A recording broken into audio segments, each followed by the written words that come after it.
अरे चेष्टा चालवली आहे कराव. तिकडे नीट पेपर फुटी झाली, 21 जणांनी आत्महत्या केल्या, 21 विद्यार्थ्यांची स्वप्न धुळीस मिळाली. आणि आता तुम्ही चेष्टेत ही आम्ही तक्रार दाखल केलेली चेष्टेत व्हॉट्सअप चॅट केलं आणि तेच सगळीकडे पसरलं असं म्हणून तुम्ही चेष्टा चालवली आहे. नमस्कार, मी संदीप आणि तुम्ही पाहताय LS मराठी. आज सकाळपासून MPSCचा औषध निरीक्षक म्हणजेच ड्रग इन्स्पेक्टर या परीक्षेचा पेपर फुटला म्हणून सगळीकडे एकच बोंबाबोंब झाली आणि खळबळ उडाली. शरदचंद्र पवार राष्ट्रवादी काँग्रेसचे आमदार रोहित पवार यांनी तर अगदी छानपैकी डिजिटल प्रेझेंटेशन करून हा पेपर कसा फुटला, हे प्रकरण कसं समोर आलं या संदर्भामध्ये पूर्णपणे 1 तासभर पत्रकार परिषद घेतली. पण आता ज्यानं ही तक्रार केली होती या पेपर फुटी संदर्भातली, त्या तक्रारदारानंच आपली तक्रार मागं घेतली आहे आणि त्याचं नाव आहे गौरव पाटील.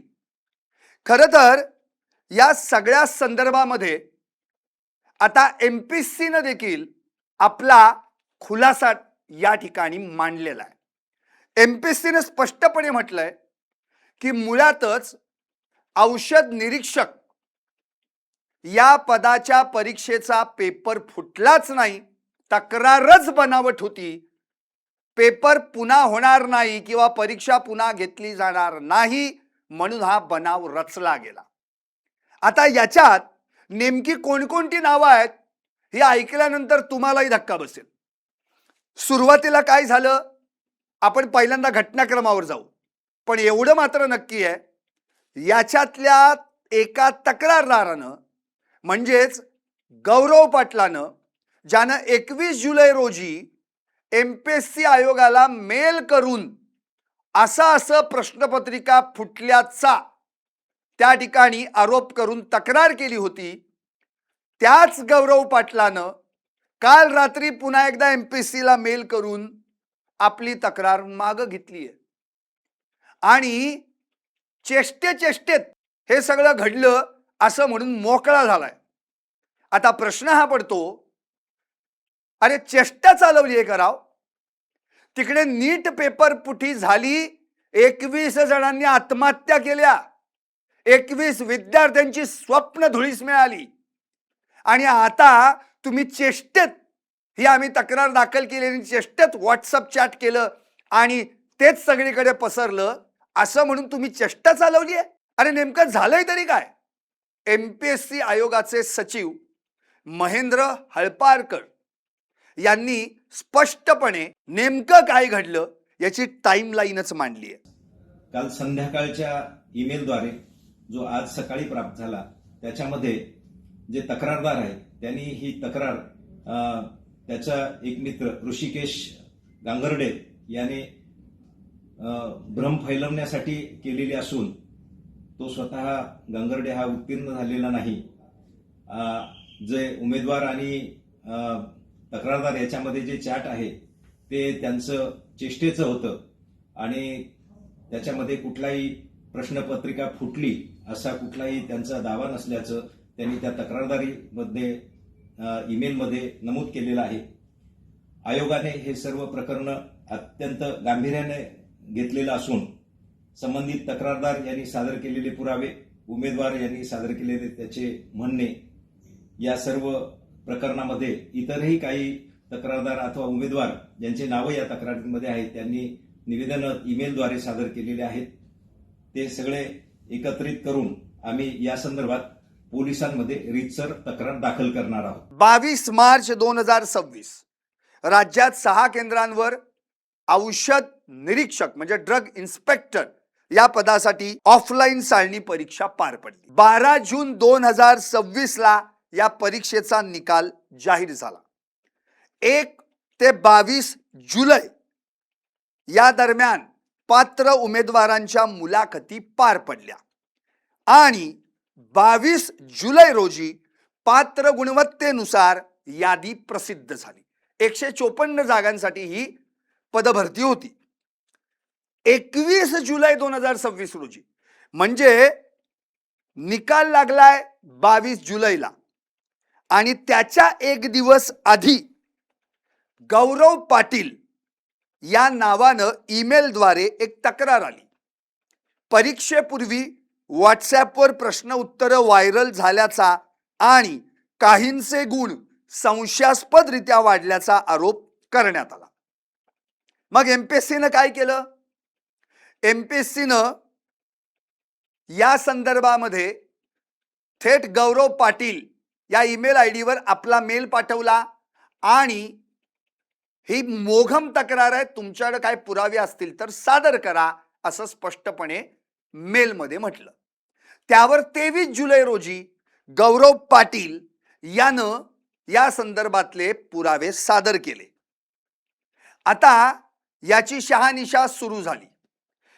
याच दरम्यान आणखी एक तक्रार ईमेलद्वारे या एमपीएससीच्या कार्यालयात दाखल झाली. आता एमपीएससीनं काय केलं तर तक्रारदार आणि तक्रारदाराचा ज्याच्यावर आरोप आहे की या गैरप्रकाराचा या उमेदवाराला लाभ झालाय, या दोघांनाही थेट बोलवलं. कुठे? एमपीएससीच्या कार्यालयात. काल त्यांनी मेल केला याच तक्रारदारानं की आम्ही जी काही तक्रार केलेली आहे ती तक्रार पूर्णपणे चुकीची आहे आणि ती तक्रार आम्ही मागं घेतोय. म्हणजे एमपीएससी कार्यालयाकडे 2 तक्रारी आहेत, 2 तक्रारदार आहेत. एक गौरव पाटील ज्यानं पहिली तक्रार केली होती 21 जुलै रोजी परीक्षेच्या आदल्या दिवशी, आणि याच गौरव पाटलानं काल रात्री मेल करून आपली तक्रार मागं घेतली. आता राहिली आहे तक्रार कुणाची? ऋषिकेश गांगर्डे या गौरव पाटलाच्या मित्राची. आता एमपीएससीनं काय केलं, आयोगानं त्या गौरव पाटलाला आणि जे त्याच्या सोबत चॅट झालंय, गैरप्रकार झाल्याचा आरोप ज्या उमेदवारावर आहे त्याला देखील या ठिकाणी चौकशीसाठी विचारपूस करण्यासाठी कार्यालयात बोलावलं. ते आज बोलावलं होतं 27 तारखेला, पण या दोघांपैकी एकही एमपीएससीच्या कार्यालयात गेला नाही. उलट काल रात्रीच मेल करून गौरव पाटलानं ही तक्रार मागं घेतली आहे. आता प्रश्न असा उरतो की या सगळ्या प्रकरणामध्ये जर गौरव पाटलानं तक्रार मागं घेतली आहे तर मग तक्रार का केली होती? दुसरी गोष्ट, जी तक्रार मागं घेतली आहे त्या तक्रारीत काय म्हटलंय ते तर ऐकून थक्क होऊ आपण. त्यामध्ये असं म्हटलंय की 22 मार्च 2026 ला ड्रग इन्स्पेक्टर परीक्षेचा जो पेपर 20 मार्च 2026 रोजी व्हॉट्सअपवर व्हायरल झाला, म्हणजे परीक्षेच्या 2 दिवस आधी तो पेपर फुटला, अशी तक्रार मी केली होती, गौरव पाटील सांगतोय, आणि ऋषिकेश गांगर्डेनं पण केली होती. पण 20 मार्च रोजी व्हॉट्सॲपवर प्रसारित झालेला तथाकथित पेपर हा आयोगाच्या 22 मार्च 2026 रोजी घेण्यात आलेल्या पेपरशी काहीही संबंधित नाही. तो पूर्णपणे वेगळा आहे. आयोगाची प्रश्नपत्रिका कोणत्याही परिस्थितीत फुटलेली नाही. खरं तर मी, म्हणजे गौरव पाटील म्हणतोय, मी आणि ज्याच्या सोबत व्हॉट्सअप चॅट झालं ती व्यक्ती, आम्ही दोघांनीही हा पेपर फुटल्याचं चेष्टेत म्हटलं होतं, असं स्पष्टपणे त्याने आपल्या तक्रारीत म्हटलेलं आहे.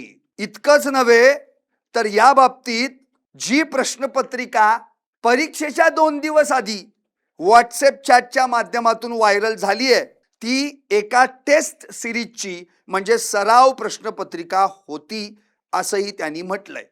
आयोगाची बदनामी करण्याचा कोणताही आमचा हेतू नव्हता, असं देखील गौरव पाटील यांनी म्हटलेलं आहे. आता जो तक्रारदार गौरव पाटील होता आणि त्याचं ज्याच्याशी व्हॉट्सअप चॅट झालं, त्या दोघांनीही चेष्टेत ही आयोगाची मूळ प्रश्नपत्रिका असल्याचं म्हटलं होतं. आता याच बाबतीत गौरव पाटलानं काय खुलासा केलाय तर ऋषिकेश गांगर्डे ही व्यक्ती मात्र जी 20 तारखेला चॅट जे फिरलेलं आहे आमच्या दोघांमध्ये, गौरव पाटील आणि त्या संदर्भातले आणखी एक व्यक्ती, ते चॅट या ऋषिकेश गांगर्डे यानं या एमपीएससीच्या ड्रग इन्स्पेक्टरच्या 22 तारखेला झालेल्या परीक्षेचंच आहे आणि तीच ही मूळ प्रश्नपत्रिका आहे असं म्हणून सगळीकडे पसरवलेलं आहे. खरं तर आमचा त्याच्याशी काही एक संबंध नाही. त्यामुळे ह्या सगळ्या अफवा आहेत आणि ऋषिकेश गांगर्डे हा स्वतः या परीक्षेत नापास झालेला आहे. पुन्हा एकदा ड्रग इन्स्पेक्टरची जाहिरात निघणार नाही याची कल्पना त्याला आल्यानं पेपर परत व्हावा यासाठी ही पेपर फुटल्याची अफवा त्यानं पसरवली आहे असं म्हटलंय गौरव पाटलानं. माझी आयोगाविरोधात कोणतीही तक्रार नाही असं शेवटचं वाक्य या गौरव पाटील अर्थात लोकेश पाटीलचं आहे. मुळातच गौरव पाटील काय आणि लोकेश पाटील काय हे एकच आहे. मी नंतर शेवटी जाता तर सांगणार आहे. अनेक प्रसार माध्यमांमधून गौरव पाटील आणि लोकेश पाटील या दोन तक्रारदारांनी अशी वाक्य येत आहेत. मुळात गौरव पाटील हाच लोकेश पाटील आहे, तो वेगळा कोणी नाहीये. दुसरी गोष्ट, आता या संदर्भामध्ये रोहित पवारांनी हे सगळं कनेक्शन जोडलं कुठे होतं? नंदुरबारचे कौटिल्य अकादमीचे क्लास चालक प्रवीण पाटील यांच्याशी. आता जेव्हा प्रवीण पाटलांशी या संदर्भात संवाद साधला गेला तेव्हा प्रवीण पाटलांनी काय म्हटलं? त्यांनी स्पष्टपणे म्हटलं, एमपीएससीचा पेपर फुटतो हे कधीही ऐकलेलं नाही. ज्या घटना घडल्या आहेत त्याविषयी मला माहिती नाही. संबंधित व्यक्ती माझ्याकडे अभ्यासाकडे यायच्या, विचारपूस करायच्या, मुलाखतीची तयारी कशी करायची याची विचारपूस करायचे. त्यांनी जवळपास 10 ते 15 वेळा विचारपूस केली. व्हॉट्सअप चॅट आणि रेकॉर्डिंग चुकीच्या पद्धतीनं करण्यात आलं आहे. मी चौकशीसाठी समोर जायला तयार आहे. मी गुन्हा केलेला नाही, त्यामुळे कोणता पैसा घ्यायचा संबंधच येत नाही. त्यावर मी काहीही बोलू शकत नाही. हा सगळा आरोप चुकीचा आहे. मी विद्यार्थ्यांकडून फार थोडी फी घेतो. विद्यार्थ्यांकडून 10 ते 12 हजार इतकीच फी घेतो. माझा क्लास हा भाड्याच्या खोलीत चालतो. माझ्यावरील आरोप चुकीचे आहेत. म्हणजे भाड्याच्या खोलीत क्लास चालवणारे हे प्रवीण पाटील आणि रोहित पवारांनी आकडा सांगितलाय हा पेपर 12 लाखाला फुटलाय. आता 12 लाखाचा पेपर जर फोडला असेल तर तो भाड्याच्या खोलीत क्लास चालवू शकेल का? का पहिल्यांदाच त्यांनी हा उद्योग केला असेल का? हे सगळेच प्रश्न उपस्थित होतात. त्यामुळे प्रवीण पाटील हे नाव थोडंसं बाजूला ठेवू. गौरव पाटील या व्यक्तीकडे मी येणारच आहे नंतर. आता रोहित पवारांनी यावर काय म्हटलंय? बनाव रचला असं जर ते म्हणत असतील तर त्याला आधी उचला आणि विचारा की अशी फसवणूक का केली. आमच्याकडे आलेले सगळे पुरावे तितकेच खरे आहेत. त्या पुराव्यांची शहानिशा होणं तितकंच गरजेचं आहे. पण फक्त तक्रार केलेला जर व्यक्ती म्हणत असेल की ही तक्रार खरी नाही, यावर आम्ही काही थांबणार नाही. हा सगळा मुद्दा प्रत्यक्ष त्या तक्रारदाराकडून आला आहे का ते तपासा. हा तिसऱ्याच लोकांकडून आला आहे. एमपीएससीचा पेपर फुटला असेल अशा पद्धतीनं तर ही धोक्याची घंटा आहे. त्यामुळे अशा गोष्टी घडू नयेत यासाठी हा मुद्दा हातात घेणं गरजेचं आहे. आता सगळ्यात शेवटचा मुद्दा, गौरव पाटील. कोण आहे हा गौरव पाटील? म्हणजे चेष्टेत तो गौरव पाटील आणि त्याचा कोणतरी मित्र असेल किंवा आणखी समोरचा कोणी व्यक्ती असेल, यांच्यात चेष्टेतच व्हॉट्सअप चॅट झालं आणि ते लीक झालं आणि पेपर फुटला आणि आता म्हणतो आम्ही चेष्टेत केलं होतं ते. त्याचा आणि या औषध निरीक्षक या पदाच्या मूळ प्रश्नपत्रिकेचा काही संबंध नाही म्हणून. अरे काय चेष्टा चालवली आहे का राव? अरे नीटचा पेपर फुटला ना, त्याच्यानंतर देशभरातल्या 21 विद्यार्थ्यांनी आत्महत्या केल्यात. या परीक्षेला 44,500 विद्यार्थी परीक्षेला बसले होते. आता हे जर सगळं प्रकरण खरं असतं तर काय झालं असतं? अरे तुम्ही काय जीवाशी खेळताय का? या सगळ्या गोष्टींचा विचार आता खरं म्हणजे सरकारनं करायला पाहिजे. हे पेपर लीक, पेपर फुटी, अरे काय चाललंय काय? बरं ते खरं खोटं हे राहिलं बाजूलाच. आता आणखी एक महत्वाचा मुद्दा सगळ्यांना प्रश्न पडला असेल की हा गौरव पाटील कोण आहे. गौरव पाटील अन्न आणि औषध प्रशासनाचा पेपर लीक प्रकरणातला भाग, तो तक्रारदार हा आहे गौरव पाटील ज्याने आता तक्रार मागे घेतली. हा तक्रारदार मुळात आता कुठे राहतोय, मालेगावातल्या एका ठिकाणी सोयगाव मध्ये. हा फार्मासिस्ट आहे, फार्मासिस्ट प्रतिनिधी म्हणून काम करतो. दुपारपासून मुंबईला मीटिंगसाठी चाललो असं म्हणाला आणि तो काय परत दुपारपासून मुंबईला मीटिंगसाठी चाललो असल्याचं सांगून घराबाहेर पडलाय. देशभरात नीट टीईटी ही पेपर लीकची प्रकरणं गाजत असतानाच आता या एमपीसीचा पण पेपर फुटल्याची तक्रार पुढे आली. गौरव उर्फ लोकेश राजेंद्र पाटील असं याचं नाव आहे. आता मूळचा नंदुरबारचा रहिवासी आहे आणि सध्या नाशिकच्या मालेगावातील सोयगाव भागातील केशवनगर इथं 1 वर्षापासून भाड्याने राहतोय. मालेगावात तो एका खाजगी फार्मासिस्ट कंपनीच्या माध्यमातून मेडिकल प्रतिनिधी म्हणून काम करतोय असं त्याच्या घरमालकानं सांगितलंय. आज दुपारीच मुंबईला कामानिमित्त जातो असल्याचं सांगून तो घराबाहेर पडलाय असंही घरमालकानं सांगितलं. मुळातच गौरव पाटील हा मेडिकलशी रिलेटेड आहे हे तर क्लिअर झालं. दुसरी गोष्ट, हा मुंबईला जातो असं म्हणाला आणि एमपीसीचे सचिव महेंद्र हळपाळकर यांनी काय सांगितलं. महेंद्र हरपाळकर म्हणाले की मुळातच आम्ही या तक्रारदाराला एमपीएससी कार्यालयात चौकशीसाठी बोलावलं होतं पण तो आलाच नाही आणि हा तर मालेगावातनं बाहेर पडलाय. मग हा मुंबईला गेलाच नाही का मुंबईला पोचलाच नाही, नेमकं काय घडलंय हे शोधून काढलं पाहिजे. आणि हा गौरव पाटील नेमका गेला कुठे, तो अचानक बेपत्ता कसा झाला. जर त्यानं काल रात्री मेल करून सांगितलं एमपीएससी आयोगाला की मी तक्रार मागं घेतोय, मग आज हा मुंबईला चौकशीला जाण्याऐवजी नेमका गेला कुठे. या सगळ्या प्रकरणाचा छडा आता लागला पाहिजे. आणि हे चेष्टेत मस्करी जे चाललंय ना, यामुळं अहो बिचाऱ्या विद्यार्थ्यांचं किती नुकसान होतंय.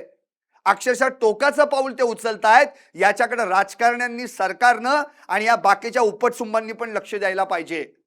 हे झालंय कसं माहितीये, अहो चेष्टा तुमची होते हो, पण इथं जीव कुणाचा जातो, या गरीब बिचाऱ्या विद्यार्थ्यांचा. म्हणजे झालं असं, 2 हत्तींची मस्ती होते खरी, पण जीव जातो तो गवताचा. आता ऋषिकेश गांगर्डेचा वेगळाच अँगल, तो स्वतः परीक्षेत नापास झाला, त्यामुळे ही परीक्षा परत करायची असेल तर पेपर फुटल्याचं पसरवूया, त्यामुळे किमान परीक्षा परत होईल. हा त्याचा वेगळाच अँगल. या गौरव पाटलाचा अँगल वेगळाच, आधी तक्रार करायची नंतर माघारी घ्यायची. का माघारी घेतली गेली, खरं असतं तर प्रत्यक्षात तो तक्रार म्हणून ती ठाम राहिला असता, पण आता तो ठाम नाहीये आणि चेष्टेत आम्ही हा उद्योग केला म्हणतोय.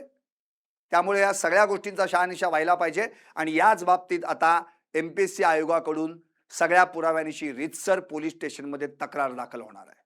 त्यामुळं आता या प्रकरणावर तरी किमान पुन्हा एकदा नेमकं काय घडलं या बाबतीत एमपीएससी आयोगानं आणि सरकारनं ही परीक्षा घ्यावी आणि विद्यार्थ्यांचं भवितव्य उत्तम राहावं, त्यांना व्यवस्थित शिक्षण प्राप्त व्हावं, व्यवस्थित परीक्षा पार पाडाव्यात, यासाठी काहीतरी कठोर भूमिका घ्यावी. कारण की विद्यार्थी आहेत म्हणून देश आहे, हे सरकारनं विसरता कामा नये. पाहत रहा LS मराठी.